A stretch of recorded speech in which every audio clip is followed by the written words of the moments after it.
Pemirsa, terima kasih Anda masih tetap bersama Beranda Nusantara. Kita langsung ke informasi berikutnya.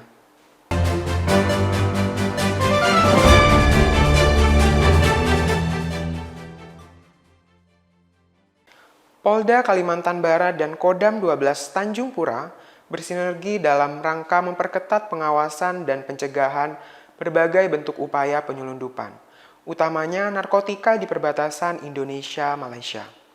Salah satu bentuk keseriusan adalah dengan patroli agresif sepanjang jalur inspeksi patroli perbatasan di wilayah Kalimantan Barat.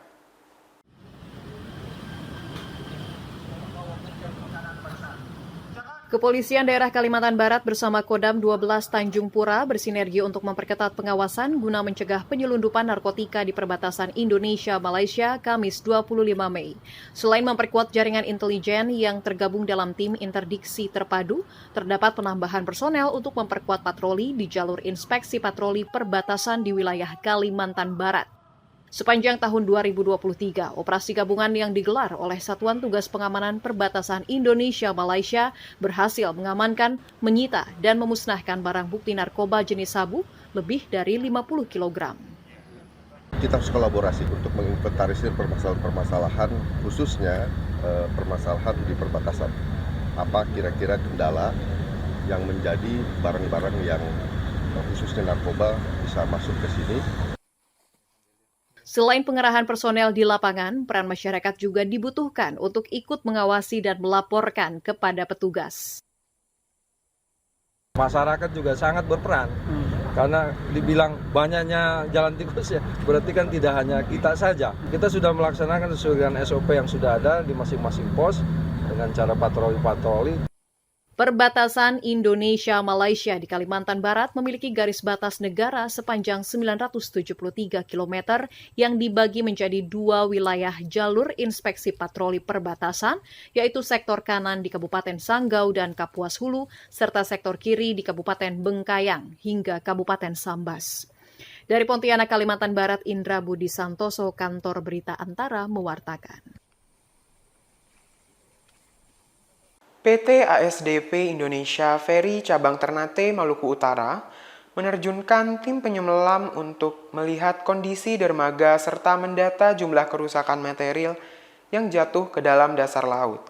General Manager Justan Gufaru pada Kamis mengatakan pihaknya menerjunkan tim penyelam untuk mendata dan meneliti berapa jumlah material kerusakan guna mendukung hasil penyelidikan dalam insiden tabrakan kapal. Sudah 2 pekan insiden tabrakan kapal feri KMP City Line yang terjadi pada Rabu 10 Mei lalu mengakibatkan dermaga 1 rusak parah di pelabuhan penyeberangan Bastiong, Kota Ternate. Hingga kini kasus tersebut masih dalam tahap penyelidikan. Pihak ASDP Indonesia Ferry Cabang Ternate masih berupaya mengungkap penyebab insiden itu. Salah satunya dengan menerjunkan tim penyelam untuk melihat kondisi dermaga yang jatuh ke dalam dasar laut.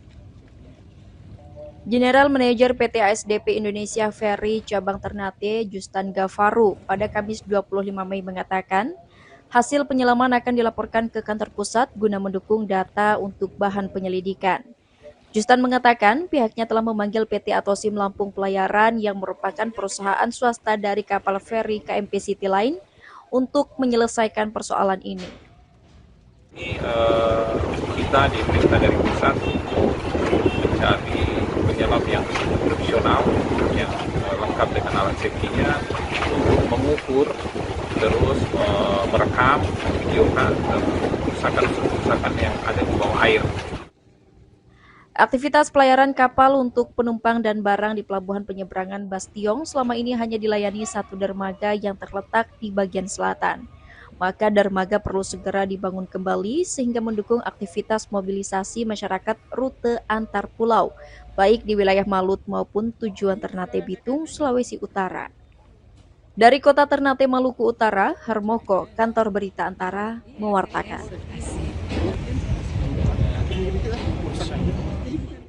Sebanyak 360 kg sisik terenggiling yang akan diselundupkan ke pembeli di Jawa Timur melalui Pelabuhan Trisakti Banjarmasin berhasil digagalkan tim penegakan hukum Kementerian Lingkungan Hidup dan Kehutanan bersama Kantor Wilayah Direktorat Jenderal Bea dan Cukai Kalbaksel dan BKSDA Kalimantan Selatan.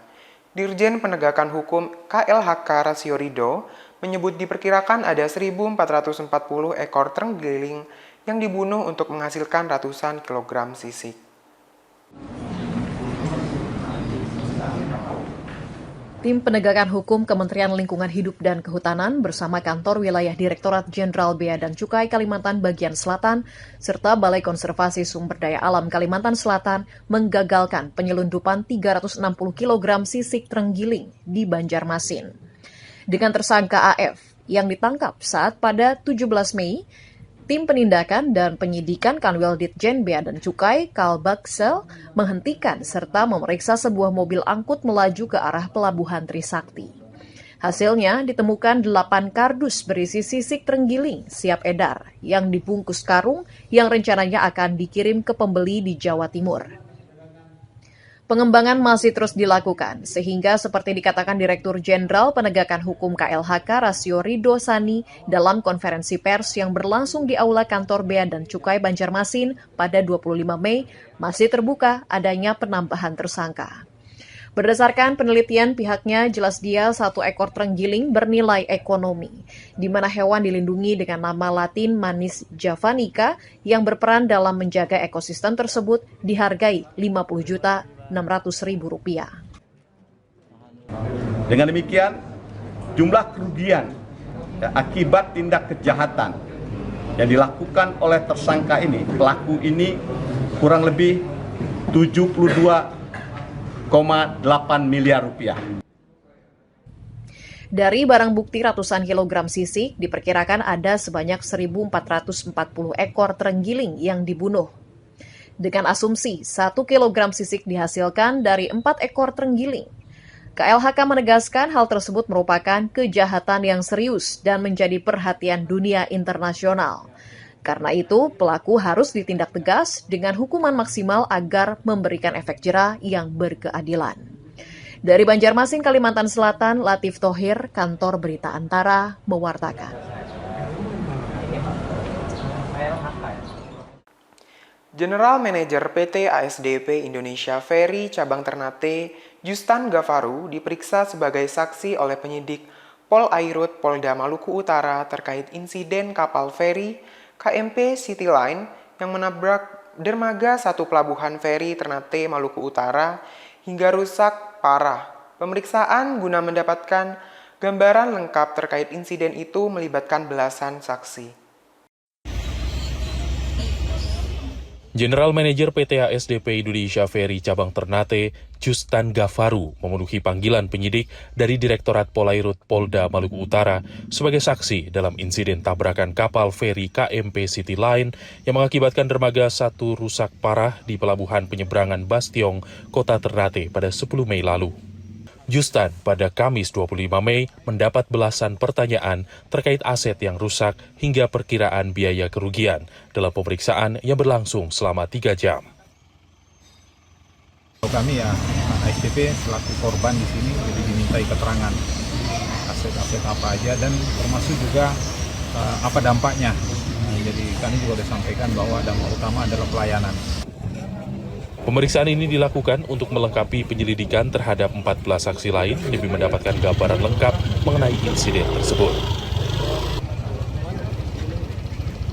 ASDP diperiksakan berkaitan sebagai pihak yang dirugikan. Jadi kan kita harus mengetahui sejauh mana akibat kecelakaan yang ditimbulkan.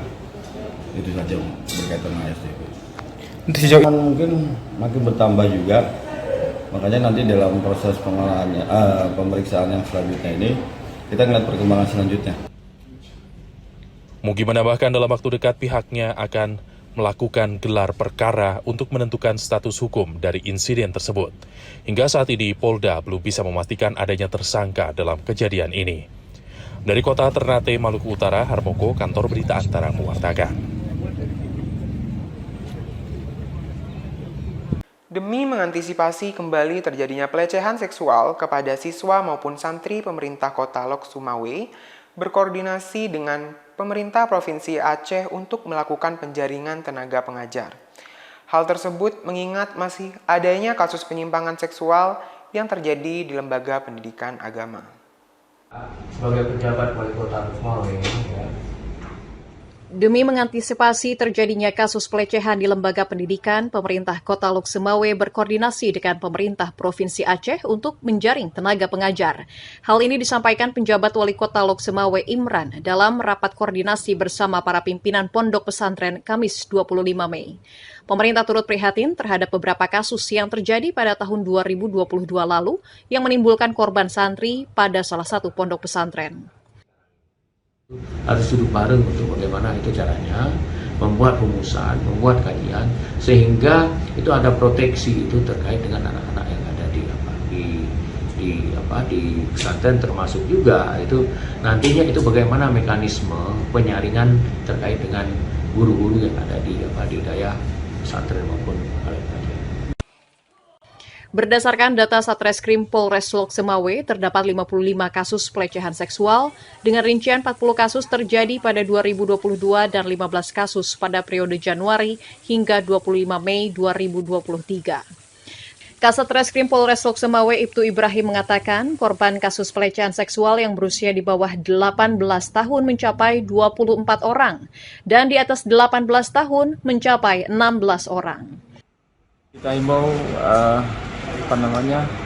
melalui medsos, spanduk, baliho. Habis itu pada saat ke sekolah-sekolah kita tetap menghimbau supaya anak-anak juga waspada, jangan terlalu bergaul bebas, dan juga kita mendekat dengan orang tua sehingga orang tua juga bisa menjaga. Forum Komunikasi Pimpinan Daerah Lok Semawe juga akan terus berkolaborasi untuk mengantisipasi terjadinya kasus kenakalan remaja. Pemkot Lok Semawe juga mengajak masyarakat untuk tidak ragu melaporkan dugaan kejahatan yang dilakukan oleh oknum kepada pihak berwenang. Dari Kota Lok Semawe, Provinsi Aceh, Trifani, Kantor Berita Antara mewartakan.